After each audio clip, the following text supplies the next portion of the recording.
Dodgy missed call text messages. Let's have a look.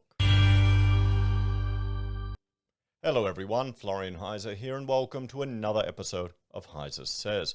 Grab your stein of coffee because we're going to have a look at this article from Yahoo Finance discussing those dodgy text messages we're all getting, everyone.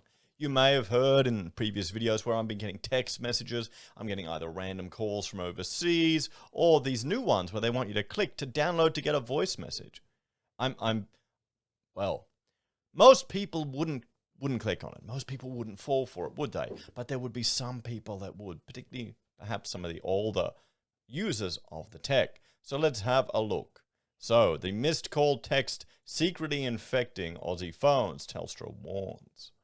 So, Australians have been warned to be on the lookout for strange-looking texts that say you received a missed call and advise you to click a link. Telstra issued an alert on Thursday warning that the odd, garbled SMS message is actually malicious, and Aussies with Android phones should steer clear.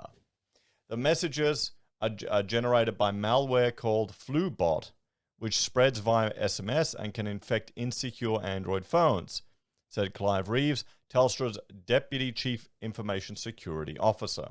FluBot is actually malware that can be installed and can infect Android phones just by clicking malicious links contained in a text message. Well, there you go, everyone.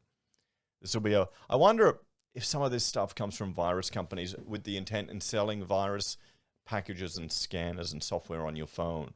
The first virus I ever got, story time, was buying the original Warcraft game, the original one to run on floppy on my Pentium 60 as a kid. And they came from Harvey Norman with a virus on the actual discs. So we had to go there, we had to get it cleaned, we had to get the whole computer cleaned, to get antivirus installed on it. And that's it. That's where I got the first virus ever. Not from the internet, but actually from retail store discs. So, if installed, the malware has wide access and can harvest your contact list to further spread, as well as accessing your personal information and banking details if you used it while infected, Reeves said. The malware was circulating around Europe and has made its way to Australia, he said. So how exactly does FluBot infect my phone? You might get a text message which looks something like this, and a bunch of rubbish. Yep, I've seen these. I've gotten one again today.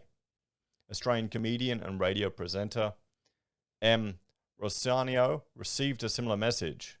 So I've been getting heaps of these dodgy text messages. I know I'm not alone, so I asked Telstra and they solved the problem. Click on it and you'll be taken to a very web page that might spoof trusted brands like Telstra.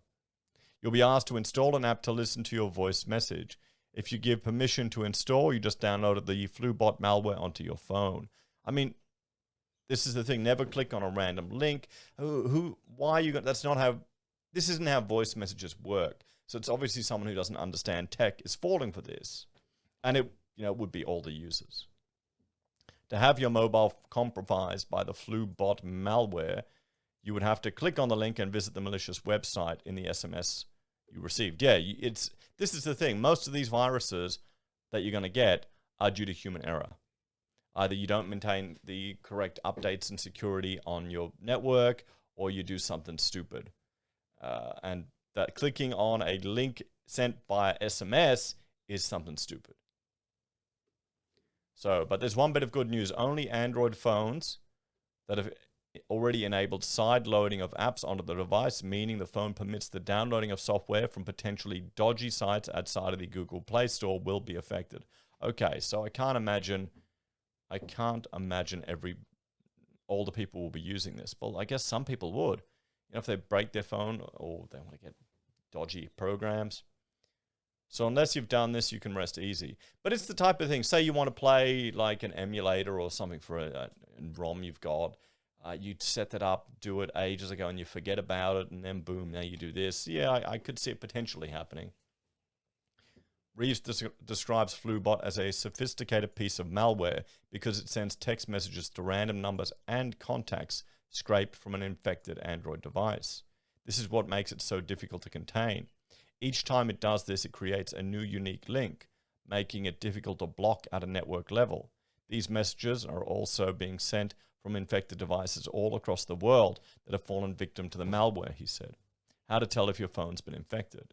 It's actually pretty hard to tell you've got it because you won't see strange text messages being sent from your device to others. But you should keep an eye out on the following warning signs. People are texting or calling you to complain about texts you've sent them that you have no idea about. A new app on your phone called Voicemail that has an icon with a blue cassette in a yellow envelope. If you try to uninstall it, you're told you cannot perform this action on a system service. Telstra or your phone provider has detected you're sending a high volume of messages and sent you a text saying you may have malware on your phone.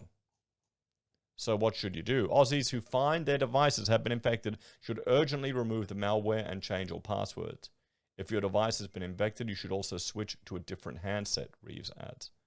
The telco giant has already identified a number of handsets lately that they believe have potentially been infected. So, well, what's the solution to all of this? They've told us some of them. Let's get on the soapbox and have a bit of a discussion. Really, this is to do with people acting stupid. One of the first jobs I ever had in an architectural practice as a student, as a first-year student, was I became a network administrator for a firm of 60 people. I had no training or idea what I was doing, but because I was young, it means I knew more about computers than most people. So, yeah, it was an interesting job, very stressful, and that kind of destroyed any desire I had for working in the IT sphere of architecture. But the stupid things people did all the time, you got to back up, you got to be rigorous. In that business, what they did to separate risk of viral infection on their network was no personal email, no personal internet use on the company network at all. They provided another separate computer with a separate dial-up connection for you to use during your lunch break if you needed to do banking, pay bills, or this type of stuff. I mean, that's showing my age. That's before everyone had mobile phones with internet connections on it, but that's one way to mitigate this risk. Because this is human error. This is human error, people making stupid mistakes and people not understanding. If you get someone saying they've left you a voicemail on on a random link or SMS, if it's important enough, they'll ring again. Okay? Just wait, stuff it. They'll ring again if it really is that important. Don't take the risk. Don't click on anything. One of my family members, years ago, thought they'd won the Spanish state lottery because they got that spam email. Remember those going about? Fun and games. See, just heard another phone go off. Probably another one of those dodgy SMS messages. Anyway, guys, thanks for watching. Watch out for this. Let your older family members know. Let them know. Take care. If you're a fan of the channel and enjoy the content I create here, there are a few ways you can support us. You can join us on YouTube or Patreon. Sign up for SelfWealth or Stake. Use our affiliate links at Amazon, eBay, Independent Reserve, or AussieBroadband. You can buy merch from HeiseSays, use Gold Pass from the Perth Mint, or support us via PayPal. Take care. I'll see you next time. Bye for now.